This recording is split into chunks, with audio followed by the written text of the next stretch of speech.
महादेव ने ब्रह्मा और विष्णु से कहा, सर्वश्रेष्ठ ब्रह्मा जी, आप मेरी आज्ञा से सृष्टि की रचना करें। महादेव स्वयं प्रकट हुए और भगवान शिव में आस्था रखने वाले 4 तेजस्वी पुत्र थे। उनके नाम थे देवप्रिय, प्रियमेधा, सुकृत और सुव्रत।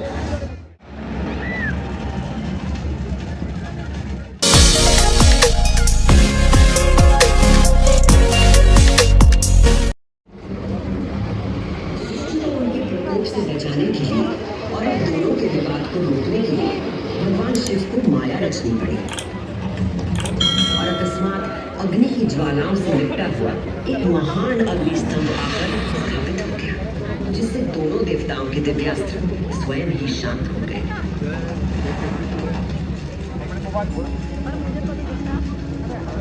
एक ऐसा अग्निस्तंभ जिसका ना कोई आदि था न अंत था। दोनों देवों ने अनुभूत किया कि इस स्तंभ के पीछे निसंदेह कोई अद्वितीय अलौकिक शक्ति निहित है। वे दोनों बोल उठे, हे महाप्रभु, आप हमें अपने यथार्थ रूप के दर्शन कराइए। तब उस स्तंभ से महादेव स्वयं प्रकट हुए।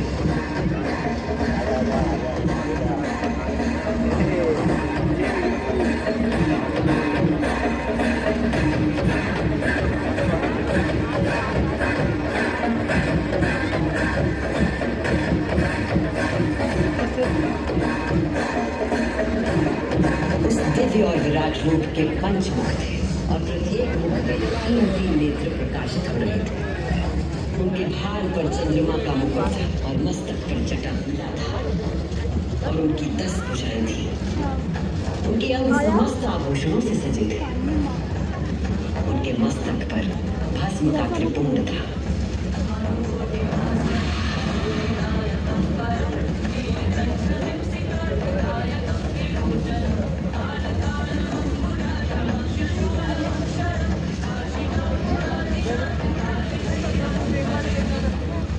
महादेव ने ब्रह्मा और विष्णु से कहा, सर्वश्रेष्ठ ब्रह्मा जी, आप मेरी आज्ञा से सृष्टि की रचना करें।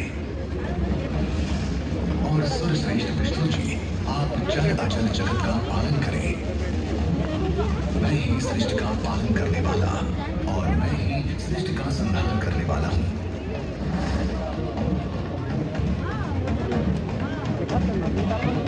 मैं ही ब्रह्मा, विष्णु और रुद्र नाम से 3 रूपों में बटा हूँ।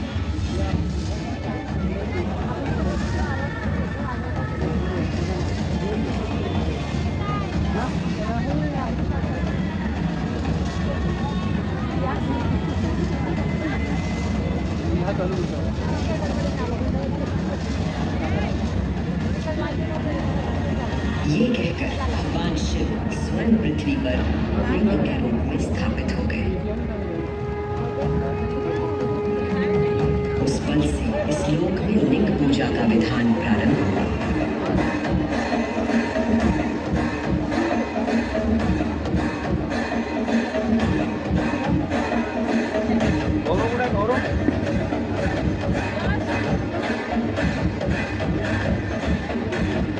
अभी आपने सुनी वो गाथा कि किस प्रकार भगवान शिव ने लिंग का रूप धारण किया। अब मैं सुनाती हूँ उज्जैन में महाकालेश्वर के प्रकट होने की कथा।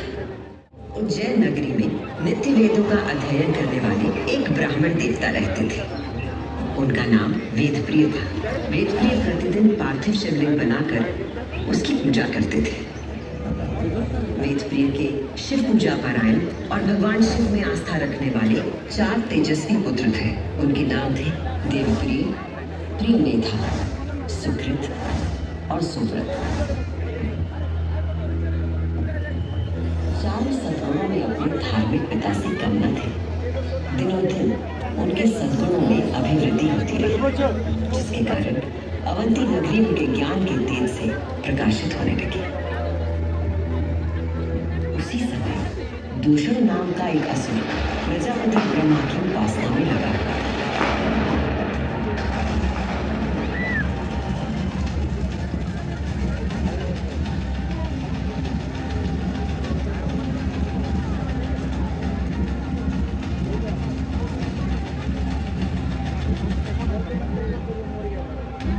ब्रह्मा जी से अजय होने का वर पाकर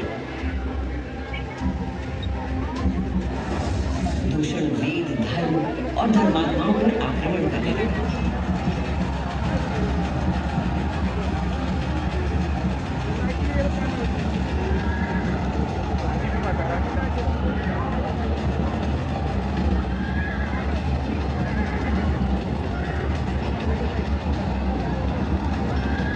अत्याचारों की पराकाष्ठा पर पहुंचते हुए उसने उज्जैनी पर हमला करने का दुस्साहस किया। उज्जैनी में त्राही त्राही मच गई। मेरे दैत्य सेना नायकों, तुम चारों दिशाओं में जाओ और उज्जैनी में जहां कहीं धर्म पर चलने वाला, वेदों का अध्ययन करने वाला दिखाई दे, उसका नाश करो।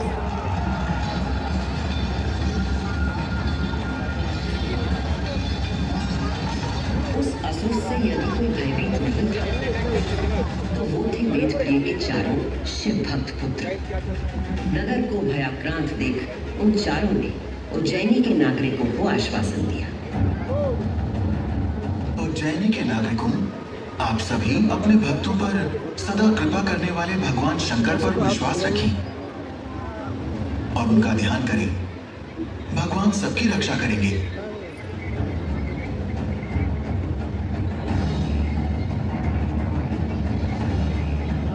मंत्रोच्चार का आवेग बढ़ गया।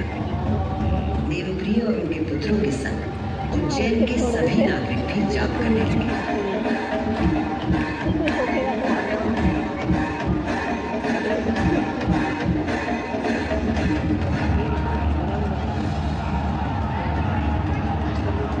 उधर से एंगल सही नहीं है।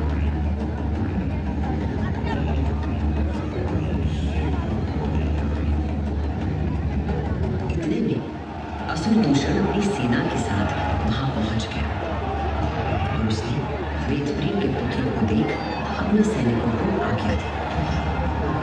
वध कर दो शिव की आराधना करने वाले इन शिव भक्तों का।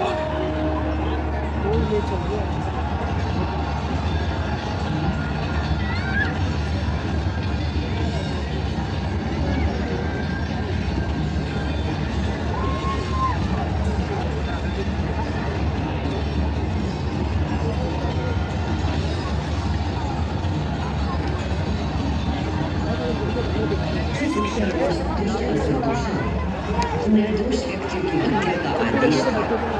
हाँ उसी क्षण तो रहने देना, पूजा मैं की दे जा रही रही हूँ। पार्थिव शिवलिंग के स्थान पर भयंकर विस्फोट के साथ एक गर्त हो गया और उस गर्त से घोर गर्जना प्रकट हुए महाकाल।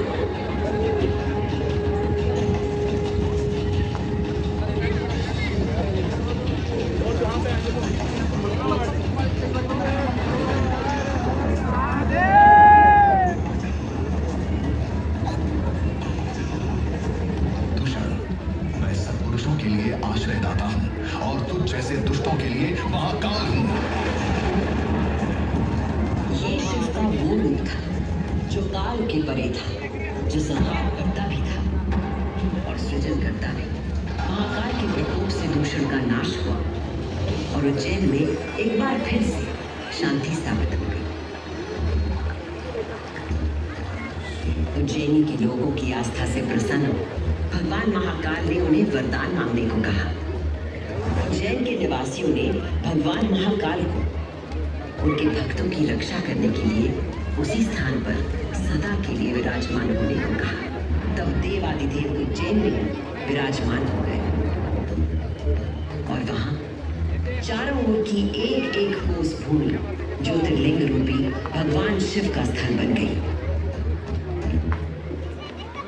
इस अद्भुत घटना के साक्षी बने समस्त देवता, गंधर्व और ऋषि मुनि।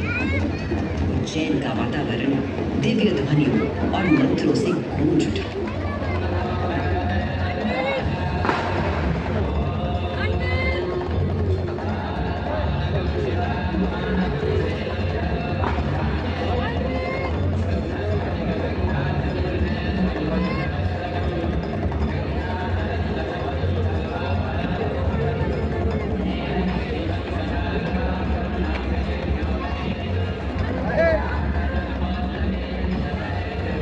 उस दिन से भगवान शिव ने महाकालेश्वर के रूप में भूतल पर अपनी प्रतिष्ठा प्राप्त की और ये स्थान श्रद्धालुओं के लिए तीर्थ स्थल बन गया।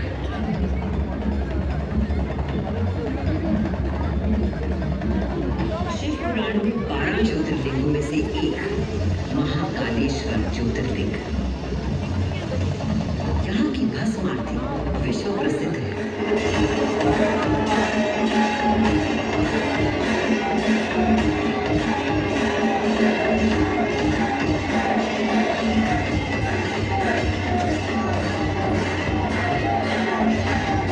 भस्म से भगवान का श्रृंगार किया जाता है, क्योंकि महाकाल की तरह भस्म अविनाशी और अपरिवर्तनीय होता है। इस आरती की शक्ति और महिमा ऐसी है कि भक्तों के सारे पाप समाप्त हो जाते हैं। केवल इतना ही नहीं, उज्जैन वो नगरी है जहां मानव शरीर पूरे ब्रह्मांड के साथ सामंजस्य स्थापित करता है।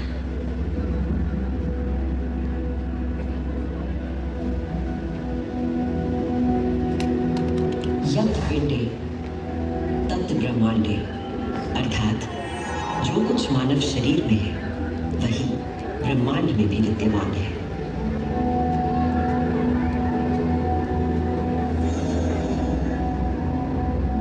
ब्रह्मांड के सृजनकर्ता महाकाल के आशीर्वाद से मैं शिप्रा आपको उज्जैन तथा महाकाल की शक्ति, भक्ति और मुक्ति की गाथाएं सुनाती रहूंगी। काल का प्रवाह अनंत है, इसलिए जब तक महाकाल है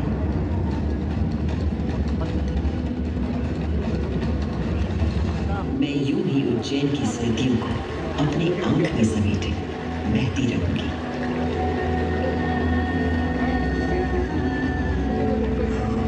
ज़्यादा लंबा जाएगा, बंद कर। जय महाकाल।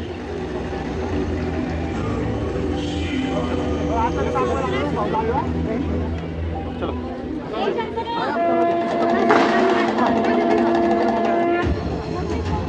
बच्चा नहीं तो चलता